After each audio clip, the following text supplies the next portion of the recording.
but I'm going to get right into our speakers. But we're going to start with Seymour Weingarten, who has known my dad through many of these phases, and was one of his absolute dearest friends and is now one of our dearest friends. So thank you so much for speaking, Seymour. And the next speakers are going to be introducing, I'll be introducing Bonnie, but everyone is going to be introducing the following speaker pretty much after that. I am. Okay. Hi. Hi. Well, I mean, looking at these pictures are really touching. I just want to say before introducing, talking about me and Pete, how much I like the title for this event, given to this event, because, you know, obviously it's our celebration of Pete and his life, as well as you know, sort of representing Pete's really unalloyed joy in so many aspects of life, ranging from intellectual engagement to cuisine and family and travel, and of course friendships and sex, not necessarily in that order, by the way.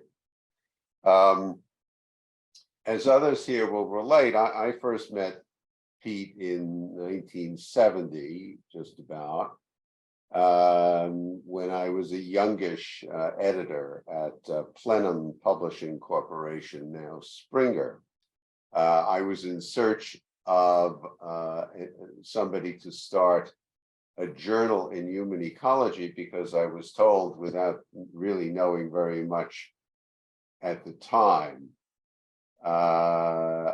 about the field, that this was the coming thing. Now, human ecology, as I learned, had numerous meanings, and the one with which I'm most familiar, coming from psychology, was really the environment and behavior area. So, for example, some research article might be about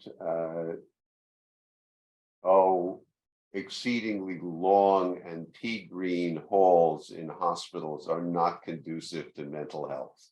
You know, rather kind of simplistic stuff, but you know, that's what I thought ecology was. And then at the time, of course, Barry Commoner had an entirely different kind of approach, which he too called human ecology, which was very much a social and political perspective that dealt, you know, essentially with environmental destruction. So I was really quite surprised when advisors, and I would be talking constantly to people in the process of learning about this field, which is one of the great joys, actually, of doing what I do. I was surprised to wind up in an anthropology department. I had no idea, you know. So I met with Dan Bates at Hunter, and Dan recommended a guy named you know, Professor Vayda at Columbia. And I made a date with Pete, and we started talking. He seemed interested, and of course his view of human ecology had nothing to do with any of the others, but I was persuaded that that really was the way to go, Pete's way. And this was, I have to say, augmented by very enjoyable lunches and dinners at a place called the Mandarin restaurant on 113th and Broadway, where we shared an affection for something called braised pork and spinach. I mean, this is a theme that will continue. And thus began the Human Ecology Journal, now I believe 51 years in, starting in the 2023 volume.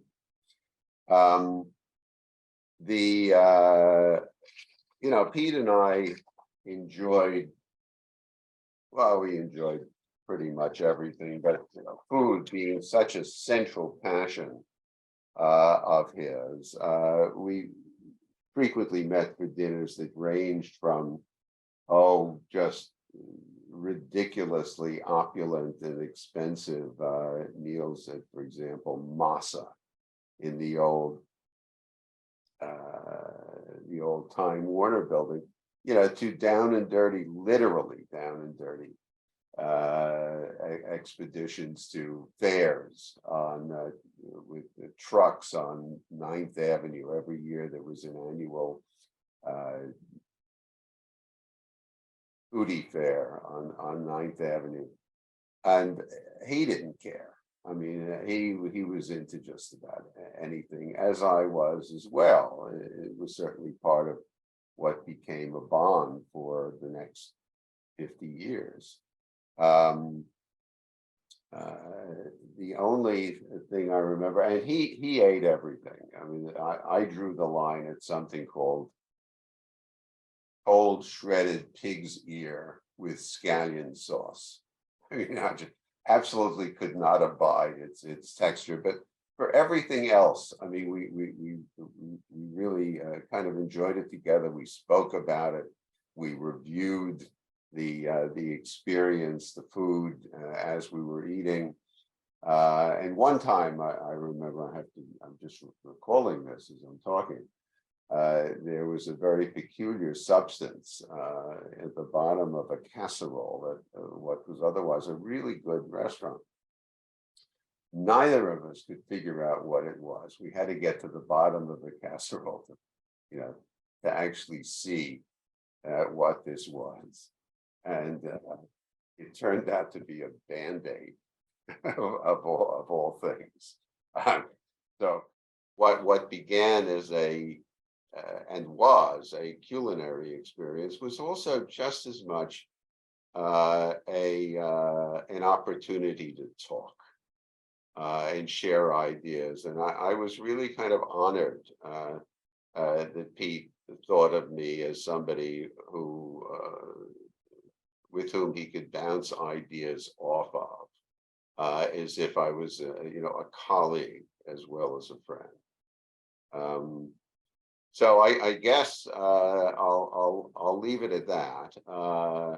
Only to say that, of course, I'll remember Pete from such memories, and also through the friendship with Andy and Juan Carlos and Daniela and Maya. And I hope that we'll have opportunities to share stories about Pete.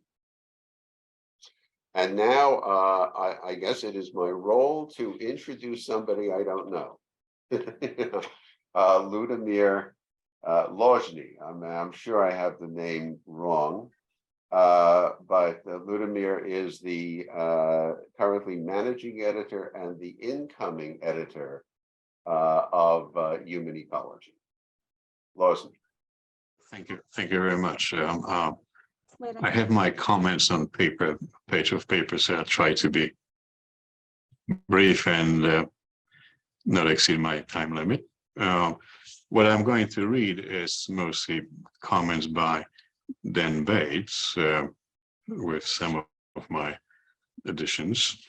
Dan Bates is traveling and apologizes for not being with us today, so he asked me to read some of these thoughts on his long academic and personal interactions with Pete. Most recently, just before the pandemic broke full throttle in Manhattan, the three of us, Dan, Pete, and I, shared a delightful lunch.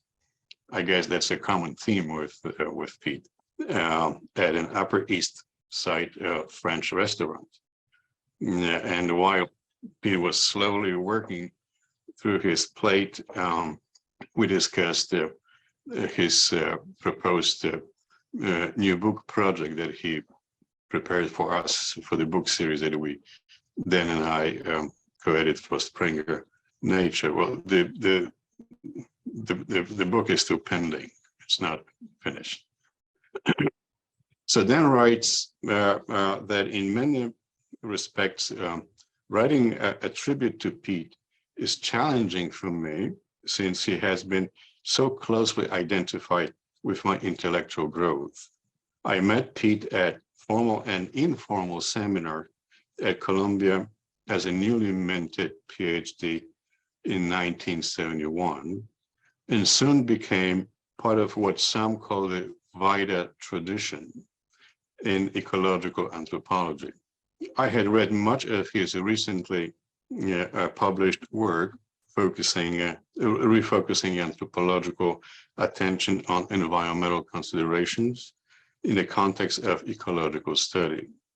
I had been an admirer of Roy Rappaport at the University of Michigan, who had co-authored with Pete an extremely influential paper on the topic, as well as introducing a new generation of researchers to human ecological perspective to focus on the study of ecosystems.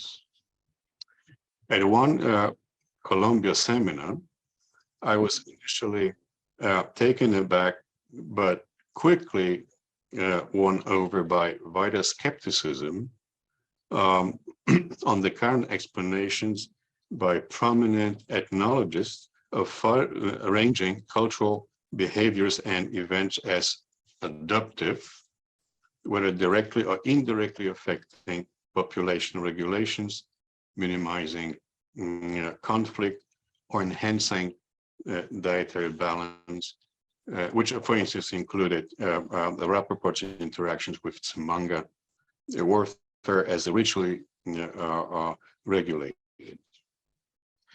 Such arrangements, as Pete stated, reflecting both his skepticism and a sly sense of humor, bore strong resemblance to attributing the absence of elephants to ritual food stumping. Considerable time has passed since then, but Vayda's commitment to empiricism and chain of evidence never vanished. Let me paraphrase some of his comments, which nicely summarize his main argument. He said, we live in a world of complexly interacting causes. Therefore, the notion that there should be a priori privileging of any particular source of causality, be it derived from political economy, evolutionary biology, spiritual ecology, or whatever, should be regarded skeptically and resisted. Just as we reject anthropomorphism in the study of animal behavior, we also should reject the explanation of human behavior as being simply human nature. This approach led him to both elegantly and usefully challenge much received wisdom in anthropology and related disciplines. In the early 70s, Pete and Seymour Weingarten launched Human Ecology, an interdisciplinary journal with which I'm associated for more than 25 years now. Pete drew on his extensive personal network to make the journal a forum to publish distinguished scholars from diverse disciplines committed to problem-oriented empirical research. 50 years later, Human Ecology continues to go from strength to strength and now ranks among the foremost publications across various disciplines. For example, we were surprised to see that Human Ecology is ranked above 3,000 plus journals in medical science, and only just below the journal that is called the British Poultry Science. I think you will agree that this is an achievement to be applauded. for a much more complete and nuanced account of Pete's impact on environmental research and practice, you can do no better than to read Against the Grain, the Vayda tradition in human ecology and ecological anthropology, which was edited by his longtime colleagues and friends, Brad Walters, Bonnie McKay, Paige West, and Susan Lees. I believe they're with us today. In summary, Pete, thank you for your immense contribution to scholarship, but more importantly, your ever intellectually stimulating friendship, and perhaps as it continues to thrive, your journal will indeed come to seduce even British poultry scientists. So, thank you. So thank you so much, Ludomir, and it's been a pleasure to meet you in person. And we met at the storage shed, and I'm very happy that Ludomir has many of my dad's books, because you certainly had a lot of things to talk about over the years. Okay, so with no further ado, I'm going to introduce Bonnie, who is somebody that my father really loved having as a colleague and was very, very, very influential in his work and ideas and career. So thank you so much, Bonnie, and for all of your help in the past year as well. Okay, well, thank you very much for including me in this really important event of the memory of and celebration of Pete Vayda, which is had to be done, and I really appreciate the way that you've organized this. I first became aware of Pete when I was an older undergraduate in Oregon, and I learned about the idea that apparently came from his brief time at the University of British Columbia, that like warfare, cultural rituals such as the Pacific Northwest potlatches, which I was studying, might have something to do with redistributing population to resources. That was systems thinking. It was exciting and revolutionary. So when it came time for me to apply to graduate schools, going to study with Professor Andrew P. Vayda at Columbia was a top choice. And I arrived in the late summer of 1969 with a full fellowship, which was helpful since I had only about $15 in my pocket. The fellowship came from Pete's grant from the US Public Health Program for Interdisciplinary Graduate Education. And he encouraged us to take as many or more classes in ecology, economics, medicine, nutrition, etc., as in anthropology. The list included philosophy, and my very first course at Columbia was Philosophy of Explanation, taught by Paul Collins, who'd co-authored A Critique of Functionalism with Pete. Later, I also took a course with Professor Ernest Nagel, famous for his positivist approach to the philosophy of science. All great prep for working with Pete. Well, working with Pete did not happen right away for me. Pete had a poor bedside manner as a graduate advisor. He had little patience for his students' insecurities and anxieties, and especially for her trouble coming up with researchable questions. So I was left alone and wandered intellectually. I squandered emotion and energy. I did foolish and stupid things. But when the time came for PhD exams, Pete did exactly the right thing. He locked me in a windowless room in Skirmahorn Hall for several hours with some very smart and hard questions to answer. I don't remember those questions, but I do know that they were designed to give me what I needed to move on to my doctoral research. That was just one of the many truly brilliant things he did for me and others. So fast forward, in 1974, I'd finished about 2 years of dissertation fieldwork on a remote island off the coast of Newfoundland, Canada. My personal life in disarray, field notes worse, but needing a job. Meanwhile, Pete had moved to Rutgers University in New Jersey to help transform an old ag school into a new college organized around the theme Man and the Environment, and full of interdisciplinary departments and curricula. He came as an associate dean looking for faculty and looked for faculty who could carry out this then new interdisciplinary mandate. And he invited me to apply. I was hired to begin in the fall of 1974, the second year of the new school and of a new department, human ecology. Now, as Seymour has already noted, the term human ecology has many different meanings. And there it was particularly confusing because historically in ag schools, it meant family studies and home economics. In Pete's work, my interpretation is that it was intended to be a corrective to anthropology's notion of cultural ecology by expanding studies of interactions between culture and environments to include biology, demography, history, and more. And in fact, though, despite Pete's vision, the Department of Human Ecology's transdisciplinarity was constrained by university politics to just the social sciences, such as anthropology, sociology, and psychology, later with some communication and law expertise.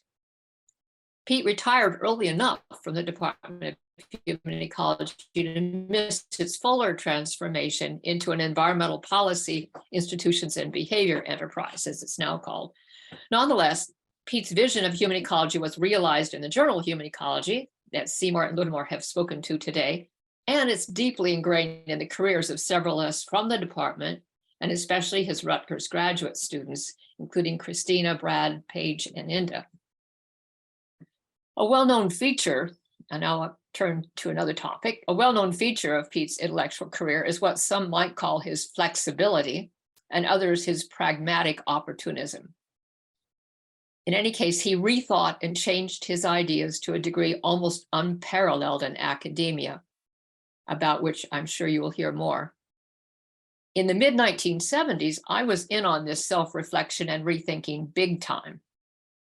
Although I was a very junior professor, indeed ABD at that moment, he asked me to help him write a paper for the annual review of Anthropology. He wasn't good at meeting deadlines, and he needed somebody to help pull together his otherwise never-ending exploration and accumulation of ideas.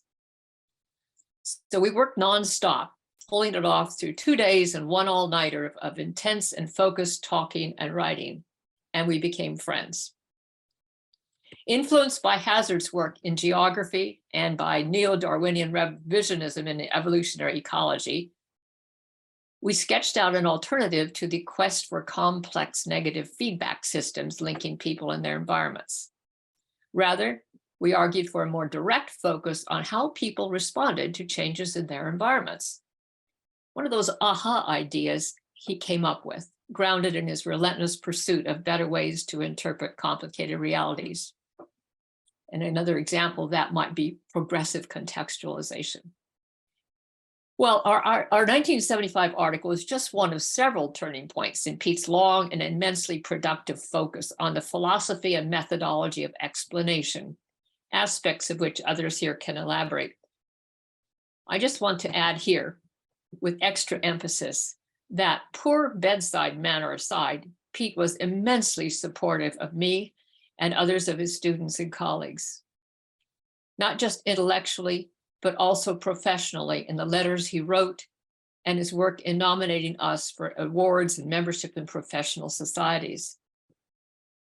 Sometimes I kidded him about how cheap he could be, but he was, in fact, extremely generous to those whose work he admired. And so in closing, I'll just say, we're much the richer and a little wiser for knowing Pete, and we offer our condolences to his family. I miss him. He was a dear friend. Thank you. Thank you so much, Bonnie. Now we're going to go to Cristina Eghenter, who is in the Netherlands, and she's going to speak a little bit about the graduate student experience.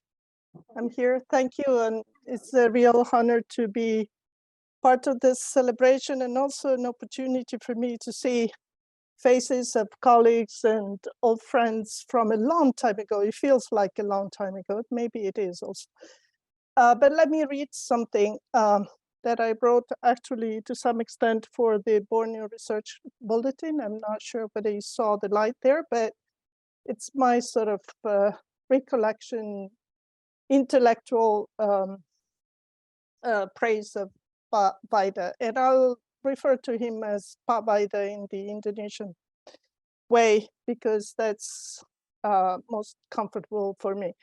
So Pa Vayda was more than the founder of human ecology as the discipline we know and studied in graduate school. And he was more than a professor, often incredibly demanding of bewildered graduate students who needed time to adjust to his intellectual rigor. He was a gifted philosopher of human ecology.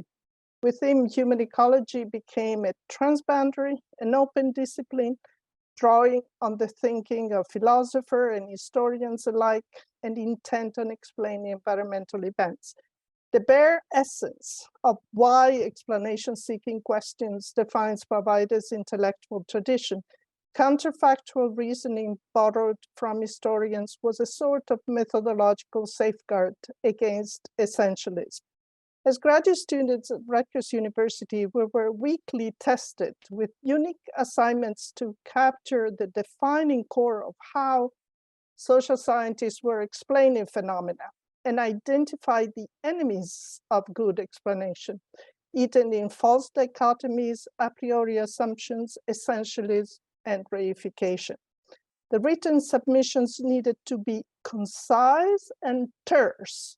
This is a noun that really, actually an adjective, sorry, an adjective that is unique to his language in my view, which proved to be a challenge for many colleagues, but this ended up being a critical learning point for many of us once we became authors and editors in our own right. I've never known Vayda the field worker, the anthropologist doing participant observation. However, the field and years of research in Kalimantan transpired from his work and were the backbone of his mentorship of several Indonesian students, later professors and professionals, and other students and researchers who made Borneo their second home. I ended up in Kalimantan for my field research in the early 90s. This was an unexpected and unintended consequence of being a student of Vayda, but one that changed my life. I did not know then that the fieldwork would have led to over 25 years of work, research, life, and activism in Indonesia and Borneo. It was in the forest of the interior and with the communities of the highlands of Abu Kayan that I understood why asking the right questions are key to successful research and transformational change. And I realized the importance of tracing the possible determinants of behavior over time and space, be it long-distance migrations, practices like Tanau land, Sweden rice or pepper farming, or forest fires. Vayda's constant intellectual pursuit of methodological rigor, his endeavor to reconstruct practical reasoning, and even the reinterpretation of his own work in light of his latest thinking, as Bonnie just talked about, are some of the elements that strongly characterize his legacy. I believe that there is an additional, quiet lesson that we can discern from Vayda's work. Good explanations in social science are not just good and rewarding for the intellect. There is a profound sense of accountability inherent in pursuing good explanations. We owe this to the people and communities we do research with, fellow researchers, local experts. We owe it to our students, but also to the decision makers who have the responsibility to resolve environmental problems. Thank you, Vayda. Rest in peace. Thank you so much, Cristina. I feel that just beautifully captures what many people experienced of Pete, I will call him. I hope Indah is here. I know you're in Cambodia. Oh yeah, she's here. Great, great, great. So now we have Indah Setyawati, who I will let her describe her relationship with my dad, but she's like a family member to us and we're very grateful she's here.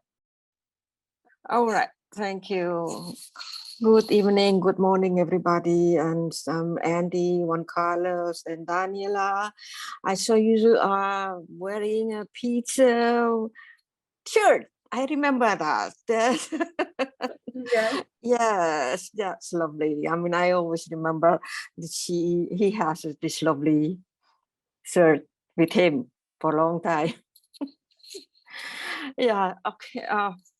Thank you, Andy, Juan Carlos, and everybody here who inviting me in this forum, and I'm very blessed and then to be invited. And then I don't know, I hear so many things about Pete, and I saw the picture, and then I have so much feeling.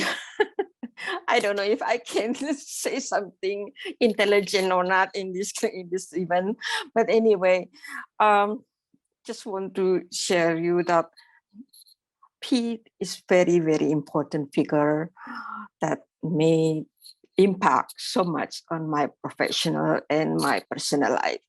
I think most of the people here know that very well. And then when I heard his passing, I was so devastated because he never said anything to me in our communication. And then when I hear something from you, Andy, your email, it was really, it's hard for me. So anyway,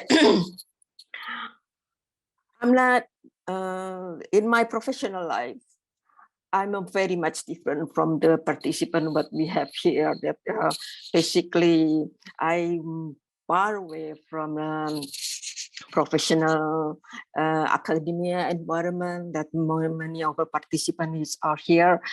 And but for certain the time I learn from Pete, and I work together with Pete, and I'll be with Pete for sometimes since 1991, I think. That's where I met, first time I met Pete, when he was invited as a professor in University of Indonesia. Certainly his knowledge, his approach is opening so much of me and many of my colleagues in University of Indonesia. His progressive contextualization research method opened so much horizon, a new horizon as student of anthropology, and then later on to my professional career.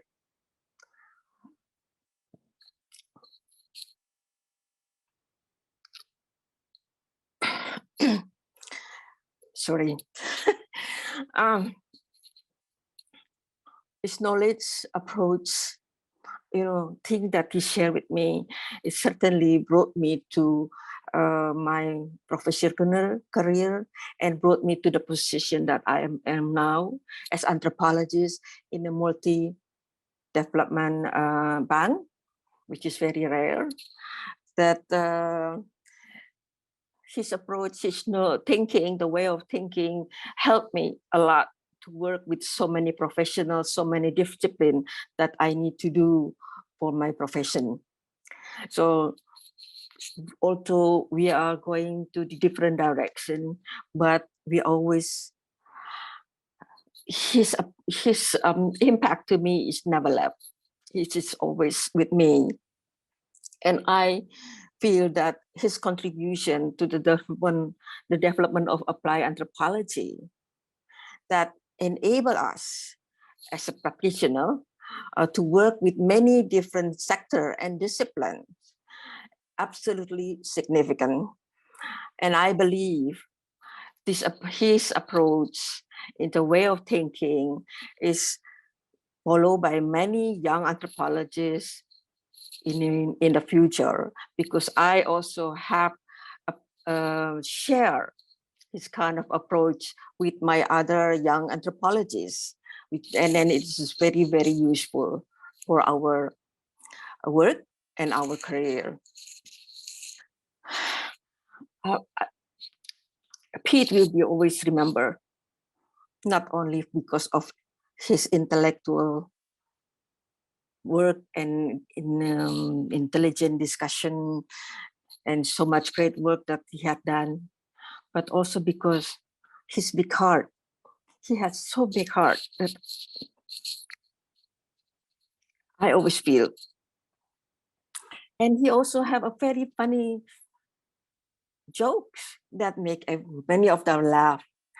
Very extraordinary joke that some people sometimes cannot think about. And then he has big love to life. And then delicious food that I cannot forget. He always diligently look at the restaurant review every week in the New York Times newspaper, and then just to prepare special food excursion, either in the fancy Upper West Side Manhattan or in the small alley in Chinatown. That is extraordinary of him. It's his diligent work is not only on the academic work, but even for just looking for the food. It's nothing very simple for Pete just to look for food. You always have to be prepared how just to review anything. So that's what I remember of him, and I enjoy being together with him so much. And so Andy, Juanca, Daniela, and Maya, Pete never left all of us. Is in all of us now. His friend, disciple, and even in the air that we have. So, but this legacy is always with all us here. And I especially thank you for letting me to be part of your beautiful family. And I do hope that our relationship will stay continue to many years to come. And I promise, I have a promise with you to make, then I will keep it for sure. So I think I should stop now before I'm going mumbling for always in something. That anyway, so thank you so much for having me here. Then maybe I will see you soon. Thank you so much, Indah. That is so heartfelt. And I think it's funny because so many people know my dad as being like unsentimental, and maybe would not characterize him as having a big heart. But I think with people that he was super close to, we were maybe the fact that his exterior wasn't so sentimental and he could be really tough in his critiques. I think maybe that like highlighted how huge his love was and his generosity with people that he cared about. And I also just want to thank you too, not only for staying in his life, because you two had you know, a really important relationship after you were together too, but also just you helped me so much when he first died with all of your reminders of what a life-loving, food-loving, happy, funny person he was. So thank you for that. And I promise you too that we will always be in touch. I am going to introduce now, joining us from Indonesia, Yunita Winarto, who we're very glad to be here and who has been corresponding a lot as well. And we so appreciate your keeping his legacy alive. Thank you very much, Andy, so for inviting me to be here in a very special event. So good morning, good afternoon, and good evening to all of you. So I'm happy to know you all, especially to some of my gurus also here, Dr. Kuswata Kartawinata, also Michael Duff, and all Bonnie and others whom I read your writings. Yes, so thank you very much to have me here. So Pete Vayda is not only a guru for me, but he is also a godfather for me and made me a human ecologist. It was a turning point in my career, in my academic life, when I met him for the first time 40 years ago in 1981. During a training on human ecology organized by Man and Biosphere. And it was held in the office of Pak Kuswata Kartawinata, his good friend, his close friend. So at that time, so I met him, and he was, I have to say that he influenced my thought significantly. So I remember the time when he brought us to the field and always asked us, the participants of the training, to find a problem. What's the research problem? Did you find it? So we always asked one another, did you find a problem? do you find a research problem? That's my problem, to find a research problem. So that's our talk every day. That was very memorable. So I was happy that last year, or maybe not last year, but September 2021. Yeah. So I received his photo with always his smile with Sofyan, another student, another research assistant, my student, and then became his research student, Paige research students or research assistant in Kalimantan during his last visit to Kalimantan. So in his last sentence, answering my email, he wrote, "Let's be sure to keep in touch. Maybe when the pandemic is over, we can even meet again. I would like that." As ever, Pete. Unfortunately, Pete, we will never meet again. But anyway, I'm happy to be your student. And the second memorable event was exactly 1 year ago. I wrote it in my memorable writing about Pete.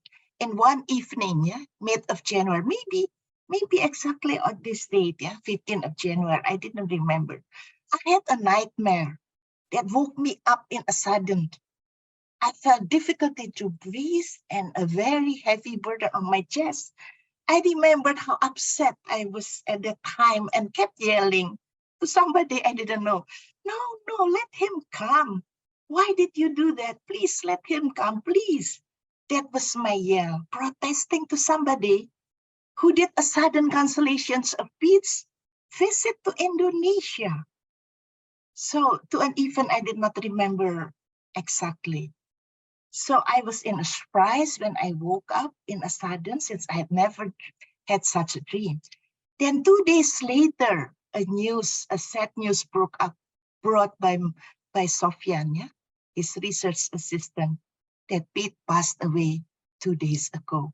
Oh my goodness, was that the time when maybe he said goodbye to all persons he loved so much during his life.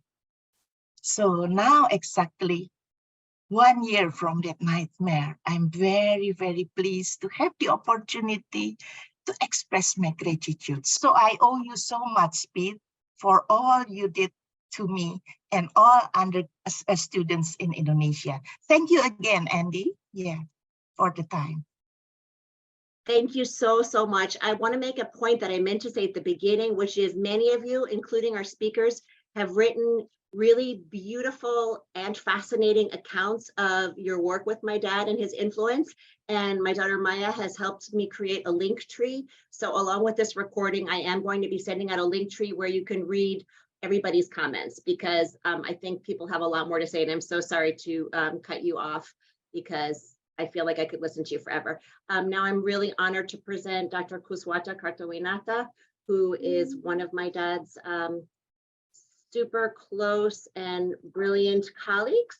And I am so grateful that he's here. Now it really is almost midnight in Indonesia. So we are going to spotlight you, Dr. Kartawinata. Okay, thank you, Andy, for inviting me to be present in this occasion. And I wrote a small note on Pete Vayda, I remember. So I dig up my memories, not my notes, just my memories, what I remember about him, because I couldn't find my notes. And also I still have publications, so that's my basis for my notes. And this is, I addressed to him, I said, as far as I could remember, Pete, you are the first professor who introduced the concept of human ecology and applied it in research and practice in Indonesia. I think he was the first one. Maybe Yunita agree with it. I learned so much from my association with you, Pete, which has impacted and broadened my perspective in ecology. I used to be a pure 100% biological ecology, but after I met Pete, I changed quite substantially. And for which I have to thank you, Pete, so much. Pete, we met for the first time in 1973 in Rio de Janeiro, Brazil, then in Kuala Lumpur in 1974. We attended UNESCO's conference on impact of human activities on tropical forests.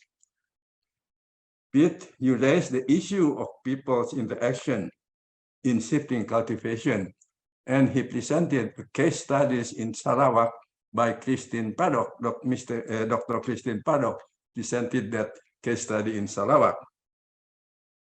After the meeting, you and I conceived the establishment of joint Indonesia-US Man and the Barshid research project on interaction between people and forests in East Kalimantan.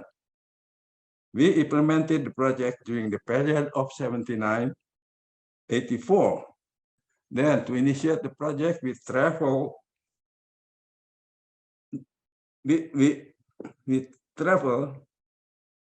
to various potential research sites in the remote Dayak land in the Apokayan area in East Kalimantan.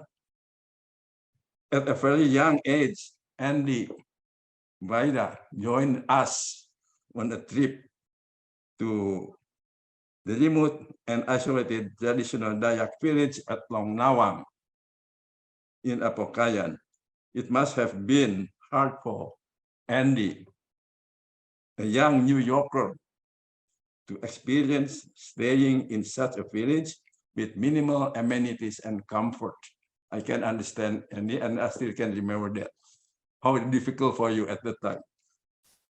From our visit to villages, shifting cultivation areas and forests, as well as having informal discussion and interviews with the Dayak people in Apokayan, we learned that the Dayaks had a very good and sustainable system of utilizing forest resources. Our findings were confirmed by the result of the studies by our research team, including 3 PhD candidates at Rutgers, that is Cynthia McKay and Tim Jessup, and also Herbarium. They were the basis for our proposal to develop the Apokayan area as a UNESCO biosphere reserve. In the project, Indonesia and US map, Pete was the principal investigator, and I was the co-principal investigator of the project. Indonesia and the US scientists studied various forest-related activities in collaboration with the Mulawarman University in Samarinda. Based on the interaction studies and Pete's dynamics project, Pete developed a research methodology called progressive contextualization. I think that is the progressive contextualization was born in Apokayan or in Kalimantan anyway. Pete and I went to Paris to present the progress of the research project after 2 years on interaction between people and forests in Indonesia at the UNESCO Conference on Ecology in Practice in September 1981. Our report was well received and claimed to be a true integration of social sciences and natural sciences in research of people's interaction with forests. It was recommended by the conference that the methodology should be used as a model for the research on UNESCO MAP project number 1, that's impact of human activities on tropical forests.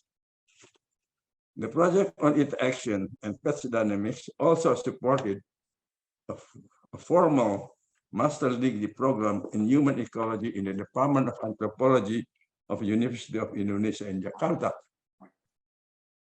Several participating students later obtained PhDs in human ecology from Rutgers University and Australian University. That is an example is Yunita, Winarto. Non-degree training course on interaction between people and the environment in Cipanas, as mentioned also by Yunita, in West Java was one of the training courses we organized by Man and the Barshid program.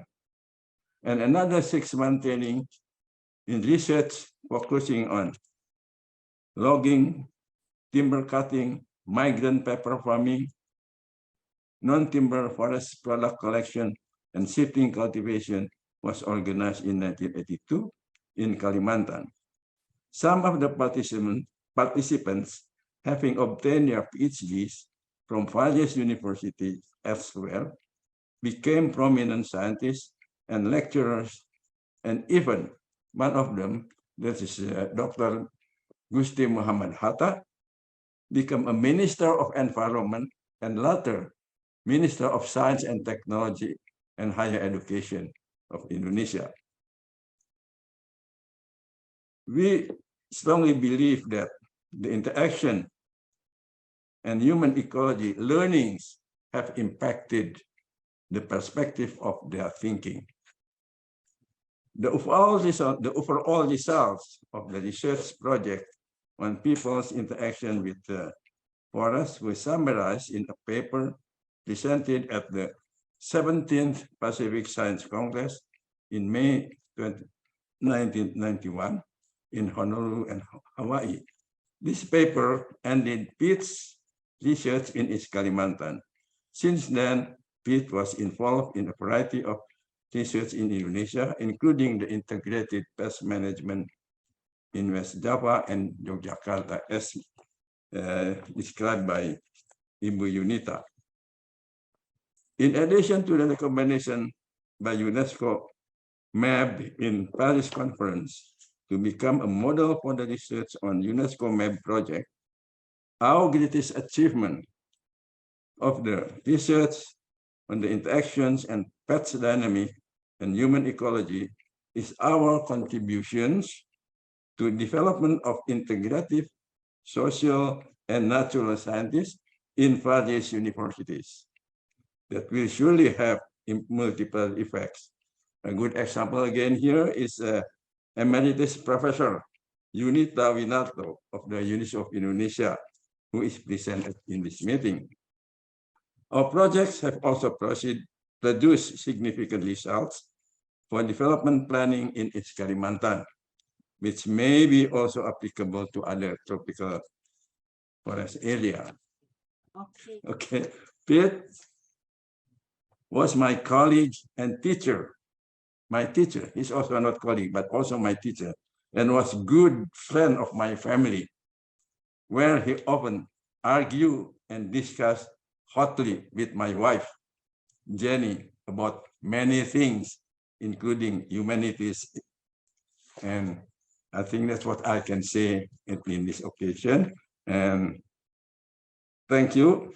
And Pete, may you rest in peace. Thank you.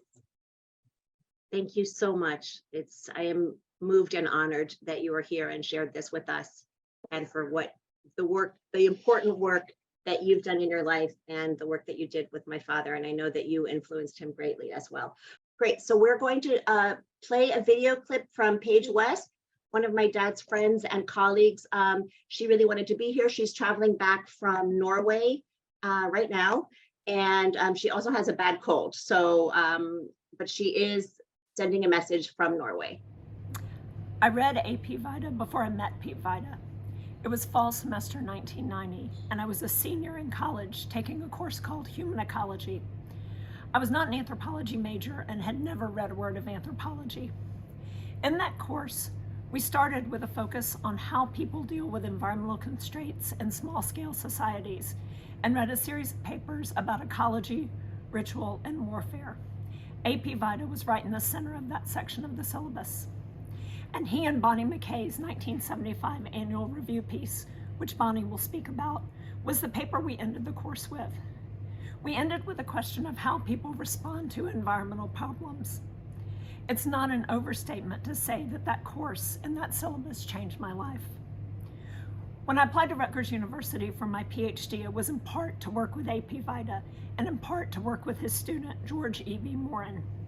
I wanted to work in Papua New Guinea like Pete and George, and to ask questions that I thought flowed from and built on the work they had both done there. I spoke extensively with George before, during, and after the application process, and I met George and Bonnie right after I was admitted to Rutgers. I didn't meet Pete until the first day of the course I'd enrolled in with him met in the fall of 1995. I'm not sure what I expected when I walked into that classroom, but Pete was certainly not it. I was, you see, a very young, starry-eyed fan of his New Guinea work that had transformed the way that everyone thinks about the nexus of ecology, small-scale social organization, and natural resource use and management, and a fan of his previous work on systems-focused explorations of human socio-ecological relations, which quite literally created the field of study that I've dedicated my life to, and that I know many of you have too. Between my undergraduate exposure to his work and entering the PhD program, I spent 3 years in an MA program in environmental anthropology, where I read the Vayda canon, and where I developed project ideas that I felt brought together many of his ideas about socio-ecological life in New Guinea, with questions about the politics of environmental conservation across the Western Pacific. I was sure that he and I would quickly become close, and that I would work with him, at least to some extent, during my PhD. We did not become close during that course, and I did not work with him for my PhD. Pete did not suffer fans of his previous work lightly, and he had absolutely no interest whatsoever in revisiting any of his specific work unless it was to critique it.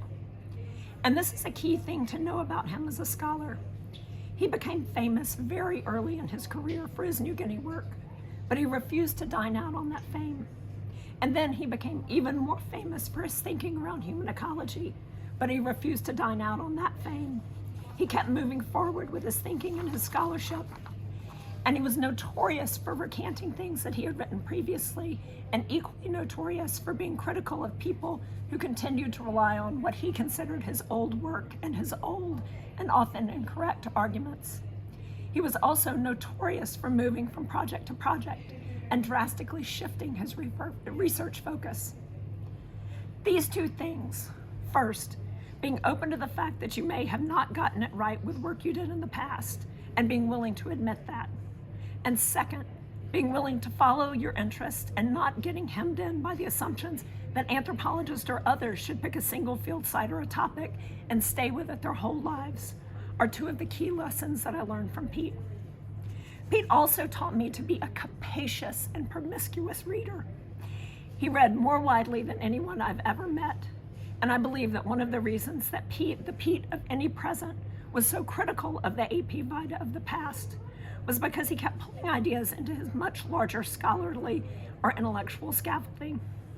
And he had this incredible way of reading something and then pulling a thread from it into his own work in a way that forced him to undo knots that he thought he had tied up long ago. And Pete had one of the most brilliant minds I have ever had the privilege to be exposed to. In 2001, after I graduated from Rutgers, I moved to Pete's neighborhood in New York City to begin teaching. And over the next 20 plus years, he and I became close friends. This is where I could tell you a million hilarious, infuriating, wonderful, and strange stories about Pete. I could tell you, or I could remind you if you were close to him, about those recycled envelopes that he would dig out of his backpack during every single meal, and how they were full of newspaper clippings, pictures, articles, and other material culture, and how he would lay them out and then tell you what you were looking at, and then tie it all together in connection to his contemporary work. I could tell you about the night a long, long time ago when I and my two best friends from Georgia took him out with us and kept him out till all the bars in New York City closed at 4 a.m. And how he gleefully stuck with us until the very end and was still bright-eyed at Green Kitchen at 2 o'clock, when sun rose. I could tell you about the fact that I didn't speak to Pete for 2 years because he was overly harsh in his comments to one of my PhD students. And I could also tell you about the day that he apologized for that, standing in the pouring rain on the corner of Broadway and 116th Street. And I could tell you about the many, many, many, many undergraduate students of mine who he played squash with over the years and who he destroyed on the court. But what I will leave you with is this. My last email from Pete was on November 29th, 2021. In that, he briefly called me up on where he had been and what he had been doing. And then, absolutely not briefly, he asked me questions about the new climate school at Columbia, which he was interested in but already critical of, about my new work, which he was interested in but already critical of. And he then told me about a paper he was working on that focused on the importance of evidence and causal explanation in thinking about people and contemporary environmental problems, returning to something he had talked about and thought about in the past, but doing it in a brand new way. And then he ended the email with, "Love, Pete." And indeed, so much love to you, Pete. I miss you tremendously. Thank you, Paige. If you watch this video later, I know logistically and in terms of your cold, that was not easy to do. I would now like to introduce Brad Walters, who actually is a professor at Mount Allison, where that video was shot. And my dad referred to him as his long-term collaborator, but he was so much more and is so much more in my dad's life and work. So thank you, Brad. Great. First of all, I just wanted to say how wonderful it is to see a lot of faces and hear a lot of voices from some colleagues and friends that I haven't been in touch with for, in some cases, many years. Cristina and Indah, for example. It's wonderful to see you again. And also to see some faces of people who I've heard about over the years from hanging out with Pete and reading his work and reading some of your work, particularly the folks from Indonesia and that, who I knew about but had never met. So it's really been wonderful to have that today. Andy asked me to speak, again, obviously it makes sense that I sort of am the final speaker here in the context of Pete's sort of professional trajectory in life, because I was one of his last graduate students, and I also took a really keen interest in the same sorts of things that Pete did. You know, his obsessions with research methodology and causal explanation, which had long formed elements of his thinking, really became a near single-minded obsession of his in the last 20 years or so of his life. I graduated from Rutgers in the year 2000, and Pete retired, I think, 2 or 3 years after that. And though he kept insisting that he was really going to retire, and this was something he said over and over and over again, those of us who knew Pete knew that that was never going to happen, that he was, you know, he lived and breathed the scholarly life, and he was obsessing and focused right up until the very end. He and I, as I said, clicked because of our interest in intellectually in the methodology stuff and also the philosophical stuff. I mean, I had my very first paper that I published as an undergraduate way back at UBC in the late 80s. I mean, it was a methods paper. So I actually have always had this interest in methods and methodology, but it was working with Pete that sort of cultivated that and honed it in. And it's why, you know, especially as I've gotten more mature in my own career, I've wanted to remain focused heavily on that stuff. It's one of these things I get the longer you're at this work, the more you appreciate the bigger questions that are more philosophically embedded and so on. So anyways, Pete and I, our sort of my post-grad collaboration was really founded initially over the work that went into the development of the three books that I consider sort of his legacy books, the trio of the Festschrift Against the Grain, which was published in 2008, his collection of essays explaining human actions and environmental changes, which was published in 2009, and then an edited volume that we did on causal explanation for social scientists. And these were all published by Altamira Press. They kind of flowed from one to the other. And I had a fairly significant role in all of those books, directly and indirectly. And through those years, I really decided, okay, Pete is retiring. He wants to cement his legacy, and also the process of working on those books really allowed him to crystallize his key ideas about research methodology and explanation in a way that he hadn't previously. And so it was a real pleasure, well, pleasure at times, but very difficult at other times, working with him through the writing, for example, of the introductory essays for these volumes. But I thought it was a very worthwhile activity, and it was very stimulating for me, although it was also quite time consuming. So my thinking was, okay, this is it. We're going to cement your legacy here. We got the 3 books are done in 2011, fine. But, you know, that of course was not going to be the end of things, because Pete continued to stay active intellectually, and he wanted to write more, and he wanted to write more about that in a sort of legacy fashion. And he actually I should mention, during his later years, he also was involved in field work related to the peat fire and forest fire projects in Indonesia. So he did have a stick in the empirical world, although he didn't play a very active role in those projects in terms of on the ground. But one of his, I think his very last publication that he's a co-author on just came out this past year, and that's based on the peat fire work. But Pete and I sort of had an on and off thing going on with this in the post-legacy book years, where we started and stopped various collaborative projects, in part because he kept trying to drag whatever we started back into sort of this legacy framework. Like, I want to re-examine and redefine my thinking on such and such issue. And I was sort of, okay, Pete, we've done that. Let's move on. Let's continue the work in this area, but there's lots of other issues that we can explore here. And so it was a bit of a double-edged sword, the sort of legacy obsession of his. It kept him stimulated right up until the end.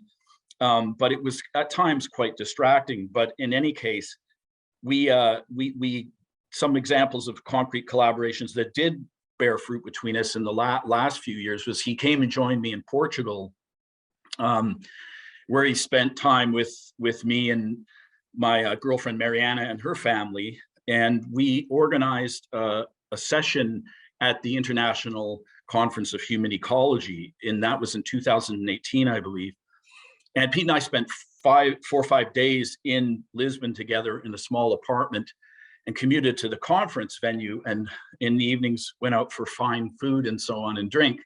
And you've all heard a lot about that, so I won't get into that too much. But I just wanted to mention a couple of things, you know, stories about that to give you a sense of Pete's personality and his intensity. You know, he was about 86 years old at this point, so no longer in the greatest shape. His knees were failing. He was having early stages of the heart conditions. And I remember one night we left the apartment and we were going to go up to the street above us, which required walking up about a 200-meter, fairly steep slope. You know, Lisbon is very hilly. And I said, well, we have to get a taxi. Like, this is too much for you, Pete. And no, he insisted, no, I'll walk this. And it was a slow walk, but my God, he made it. And I thought, you know, given his physical condition, there was about 3/4 of the way up when he was really struggling. I thought, my God, Andy will never forgive me if he dies of a heart attack in the streets of Lisbon, you know, while I'm supposed to be looking after him. But in any case, he made it. And then we sat down and had a great dinner, as we usually did. And it was just extraordinary, his sort of physical willpower, so to speak. But in the same trip, you know, we cohabitated together for a couple of weeks and 4 or 5 nights in that particular apartment. And the thing about Pete was you never knew when the intellectual stuff was going to come out. And I remember one morning I got up and was still, I think, in my pajama bottoms with no shirt on, and went to the bathroom. I came out, emerged out of the bathroom, and there was Pete standing there, arms akimbo, in his underwear and a t-shirt. He had just gotten up himself, and he said, "Brad, we got to talk about something." And I looked at him and I said, "Oh, come on, can't this wait? I just got up. I'm not even dressed." He said, no, we have to talk about something. And then we sat down at the table, and for the next hour, he got into, I think it was the eretetic issues of explanation. He had been thinking about over the previous hours or days, whatever, but once it was ready to come out, it had to come out.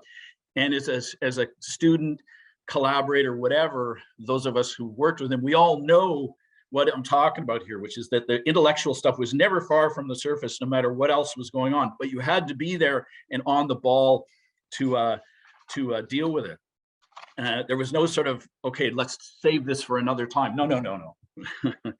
So anyways, our last actual published collaboration was a piece that we published in Human Ecology, Mechanisms and Causal Histories.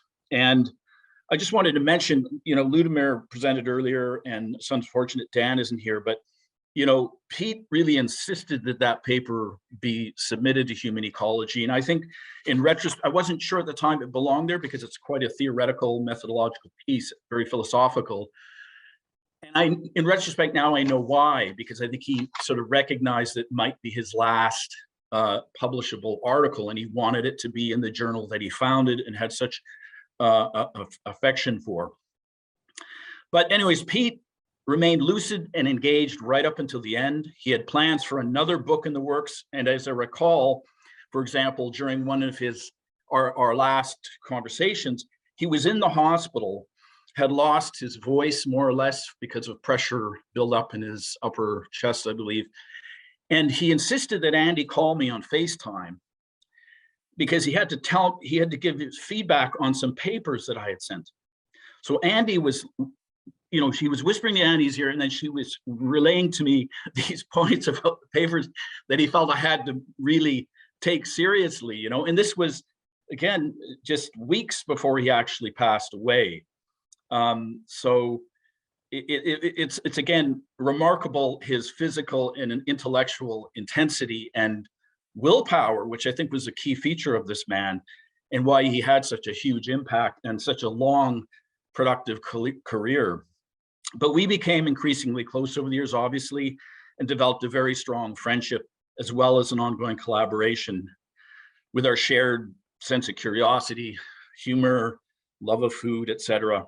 But when I think about Pete, one thought that's left with me is, I like to be steep on the learning curve. I don't have a lot of patience with just rehashing things. I like to always learn new things. But with Pete, I worked off and on with him for almost 30 years. And every single time that we met, each and every time we talked or met in person over Skype or whatever, every time he was intellectually challenging and stimulating. It was like this man never got off the steep side of the learning curve. And so if one was, loved learning, loved thinking for its own sake, Pete was an absolutely wonderful collaborator and was a great PhD supervisor. And I'll echo Bonnie's point made earlier, which is important, is that Pete could be real. He had a reputation as being a real hard ass, but when you were committed to him, so to speak, in terms of doing the work, he was absolutely committed as a supervisor. I mean, he was a phenomenally committed. It was clear to me the moment I started working at Rutgers that I was one of his priorities. So, but thanks again for organizing this so much, Andy. And again, it's wonderful to see all these people who I haven't seen for years and who I've never met. So, thank you. Thank you so much, Brad, for capturing so much about him and so much that I miss about him. I want to add that Juan Carlos and I drove up to Canada in August to give Brad some books, and it was really a wonderful and bonding time. We listen to me. We sprinkled, Brad sprinkled some of his ashes in. Can you describe what that place was, Brad? I'm sorry. Can you unmute yourself and just talk? It seemed like a very fitting place to put his ashes, and especially with you. Pete had spent a visit up here in Sackville, and just on the edge of the university there's a beautiful wetland park with a boardwalk that runs through it. It's absolutely gorgeous. And, it's a place where many people go when they want to clear their heads, and it's quite sublime. And so when Andy brought some of his ashes, and I had to think, well, where would be the appropriate place? And so we found a spot sort of midway out on one of the boardwalks and put them there. And it's in that place is now kind of a added special place for me. So, but yeah, thanks so much, Juan Carlos and Andy. That was wonderful. You guys made the effort. It was very important, and I've been emailing all of you incessantly. But for those of you who don't know, 6 months after he died, we spread most of his ashes in the Hudson River. around 125th Street. And that the reason for that is my dad, one of his first jobs when he was in his early teen years was selling soda. He had it, I don't know if he had the soda on his back or his front, but it was in the ferry terminal. So he would sell soda to people. And then he also lived in this neighborhood for most of his life. It was always his home base, even though he would leave for long periods. Okay, so I think we're going to end, and I just have really appreciated your support, and I really, really appreciate you keeping his legacy alive in any way that it has impacted you. So thank you so much.